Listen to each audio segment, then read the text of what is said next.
Hello everybody, and today we're going to be talking about, especially if you're like agoraphobic and have been housebound or you can't go very far from your home. So this video is about that, plus if you're self-conscious about going out, if you live somewhere where there's people walking by or maybe a busy street or something like that. Now this is something that I've experienced as an obstacle, and it's kind of, or I've let it hold me back, if you like. I mean, ideally you don't want that to, you want to kind of confront that and not really, and get to the stage where you don't worry about that type of thing. But for me that was difficult because all I want to do is get out and about and practice desensitizing myself from anxiety, of course, and that's it.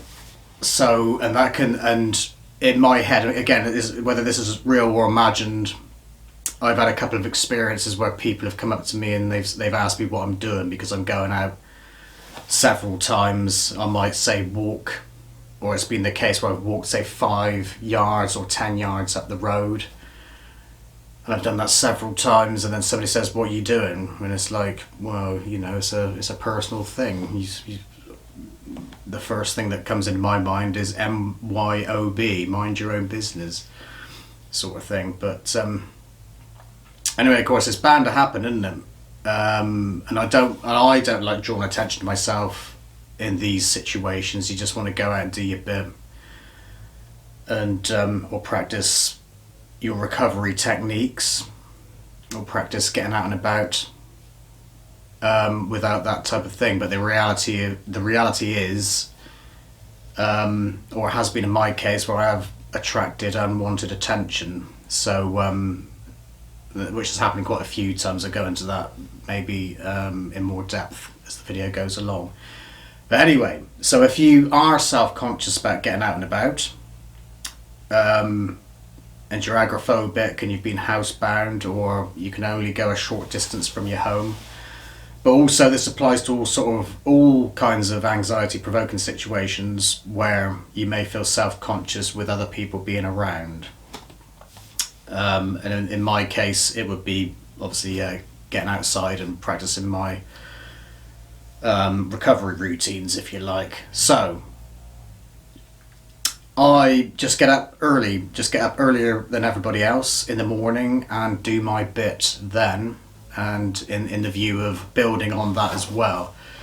So say for instance at the moment I am running around half the block here, and that started off with just running around a couple of houses, which wasn't very far, about like 100 steps or something like that. But now I'm up to running and slowing down, because you want to like kind of be in a situation where you're getting used to situations, like walking and running. But I want to run anyway to build my fitness levels up. So at the moment I've built up to a mile every morning, and that's before 8 o'clock, and I try and get that done as early as possible. At the moment it starts getting light here at 7 o'clock, so it's kind of it's pretty much night time still at 6:30 in the morning up until 7. But sometimes I do get up at 6:30, and I might warm myself up by just walking up and down, which I might have mentioned in some of the previous videos already. So building your steps up, getting your heart rate or your engine running, if you like, and then I go out and run around my area. So I kind of built a little circuit in my mind. So I go around two groups of 2 houses, and I do that in like a figure of 8 thing, and I do one going one way, one route going one way, or one circuit going one way, and then reverse that, and that makes up about 1/4 of a mile. And at the moment that's on the verge. That's my limit at the moment, if you like. So over the next few weeks, month, I want to double that, and then keep on going, kind of exponentially. But in the meantime, And I would suggest this for quite a few people. Don't overwhelm yourself with too much. Just like be in the moment and do what you can do in the moment, and that's good enough. And then you can build on that once you feel relatively comfortable in what you're doing. So anyway, yeah, I was only doing just 2 houses first of all. So I've got to the stage where I felt relatively comfortable. There might be a little bit of anxiety still, but manageable. Then moved on to the next stage, and then, like I say, at the moment I'm doing, well, including the block here, which is, there's 2 blocks of houses here. There's 2 blocks that way and 2 blocks that way, and that pretty much makes up half the area here, or half the block. And so, like I think I said already, the next stage you go around the full block, and I can work. And even if that seems like too much, I can break that down maybe to 3/4 of a block and all that sort of thing. So anyway, like I say, we get back to, yeah, this is about the self-conscious thing. So if you do feel self-conscious, get up earlier than everybody else, and at the very, I mean, there's still going to be this. It's quite surprising how many people are around like very early in the morning, and cars are driving about, and there are people up quite early walking the dogs and things like that. But well, certainly here there's a lot less people. I mean, I've lived in busier areas as well, and I wish I'd done the same thing then. And also, especially like, because it is a bit weird if you're like walking up to the end of your garden and back and doing that several times. Maybe that's not so bad, but if you're like walking up, sometimes it seems a bit strange, or it might seem strange to other people. Not that that matters, it doesn't matter, you can do what you like. You're free to do what you want and all that sort of thing, and ideally you don't want these things to bother you, sort of thing. But in reality, and certainly in my own experience, I've attracted unwanted attention. So I mean, there's been, even round here, and even expanding or making my as far as I can walk longer and all that sort of thing. I've been past people's houses. I might get to a point, like there's a point up the road here and there's a little stream, and I used to like just stopping at the stream, then coming back, walking up to the stream again, and doing that several times a day. Well, there was a person living opposite, and there's a lady living there, and she came out and asked me what I was up to. So maybe she was thinking, I don't know, well, who knows what she was thinking. So this is just illustrating now how my mind would think. So I'm thinking she's thinking that I'm casing the joint up and perhaps I'm a burglar or something like that.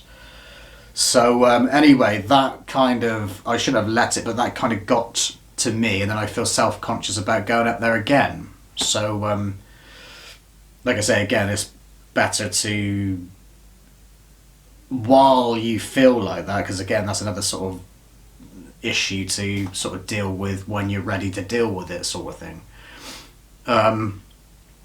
But yeah, so now like get up early, and that would be not too much of, well, not a problem at all, other than the actual anxiety that may come or not. And all other kinds of things. I was running around another area, this is a while back, and I haven't been up there now. I've sort of gone back a bit, relapsed a bit, if you like. So we're getting to relapse as well into another video. Yeah, so I was running around an area just up behind me, and there's a residential home up there. So I was running past, and a lady came out and said I can't run through there because I don't know what the reason was. I think she said something like I was scaring the people inside or something like that. But I didn't realise it was a private area, but it was handy for me to get through there because it was kind of a stepping stone to somewhere else. But anyway, all these things popped up, and again, the reality is these problems may arise. So again, going back, that's a different situation, of course, because that's private property, and I'll have to respect their wishes for me not to go through there, or I could get into trouble or whatever. So anyway, yeah, so unwanted attention, get up early, do your bits, and then build upon that until you're ready to get out and about when there are people up and about, awake and walking about and all that sort of thing. there was a time I remember I went out with a CBT therapist once upon a time. That was when I was living somewhere else. And where I was living at the time, there was a busy high street. And I said to the therapist about this, like being self-conscious when there's people about, so I could, say at the time I could walk 10 yards up the road or something like that, and then walk back again, and then walk up again, and stay there as long as I could, and all that sort of thing. So anyway, when he came out to help me, he said, "Oh yeah, that's all in your head. You don't need to worry about things like that." So when I was walking up with him, with his support, he's he actually experienced the same thing that I was. So he said, "Oh, hang on, we better wait a little bit before that it all calms down. They might wonder what we're up to."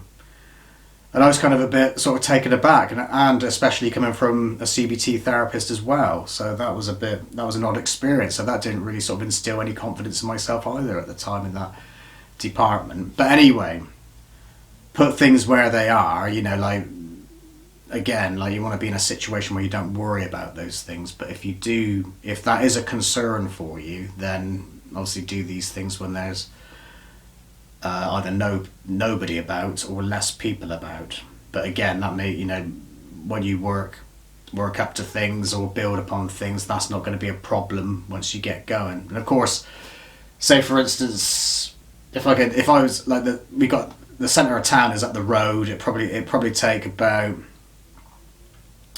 I don't know, 3 minutes to probably walk there probably, but I'm not ready for that yet.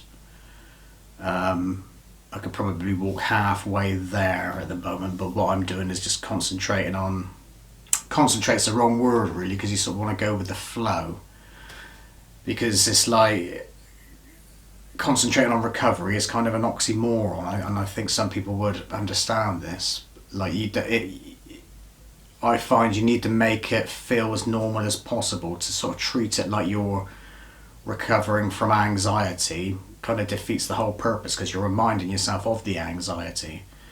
Because I've had occasions where I've like ran around my route and it's felt easy, and it's because I've been thinking about the anxiety. I've enjoyed the running, and I've enjoyed looking around, enjoying the whole experience of being outside.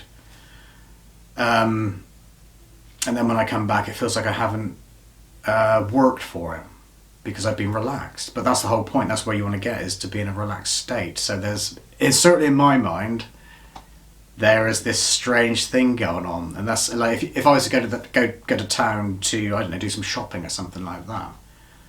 That's all you want to go to town for, is a shopping, and enjoy the experience of walking to the shops and all that sort of thing. You might see a few trees on the way through and a bit of nature. There's a nice pond in our town as well, which is a nice focal point. But yeah, so just enjoy the whole experience, and in a natural state of being, you don't think about anxiety. So if you're actually putting, say, your task is to confront the anxiety at the same time, it kind of defeats the whole purpose of combating the anxiety. It's kind of like a paradox. I don't know if I'm making much sense, but the place you want to be is in a relaxed state of body, which means not even thinking about the anxiety. So it's quite hard to get to a place where you're like juggling the thoughts of actually preparing to go outside or confronting your anxiety situations with it actually feeling normal as well, like how you felt in a natural state of mind before the anxiety issue started. Anyway, go into that in another video, like how to approach your anxiety recovery, because it is a bit strange. You don't want the anxiety thoughts in your mind all the time, because that's going to hold you back. Because it's not just a case of going out and desensitizing while still thinking about the anxiety. You need to get out there and divert your thoughts away from the thoughts that provoke and cause your anxiety, because in my head it is always the thought that triggers off the feelings of anxiety, which has become a habit over quite a long period of time. So again, it's just getting into that, well, not just, because it takes effort to divert your thoughts, but do what you intend to do. So in this case, the purpose of me getting out and about is, of course, to desensitize myself, but the purpose is to go for a natural state of mind. It's almost like not anti-anxiety, but pro-natural state of mind, if that makes any sense. So anyway, I'm sort of waffling on a bit, so I just wanted to say about in this video, and I hope it made a bit of sense. I might have been jumping all over the place in this video, but hopefully as I make more of these videos, I'll get better at communicating via the video camera and here on YouTube or whatever video platform this video will be uploaded to. So anyway, you get the gist. So basically, if you feel self-conscious about getting out and about with your recovery from agoraphobia and or anxiety issues, just get up earlier before everybody else is out and about. Practice your recovery where, again, like either before people have got out of bed and are out and about, or where there's not so many people during the day. So just basically like choose times where there's not so many people or no people about, if that is a concern for you. And like I say, try and get into a state of mind where you don't care about that either. Don't let that interfere with your recovery. So anyway, hope that helped. If anybody can identify with that, and see you on the next video. Thanks for watching. Take care of yourselves, and wishing anybody out there who's practicing to get to a natural state of mind, wishing them luck and be well. Thanks for watching. See you soon.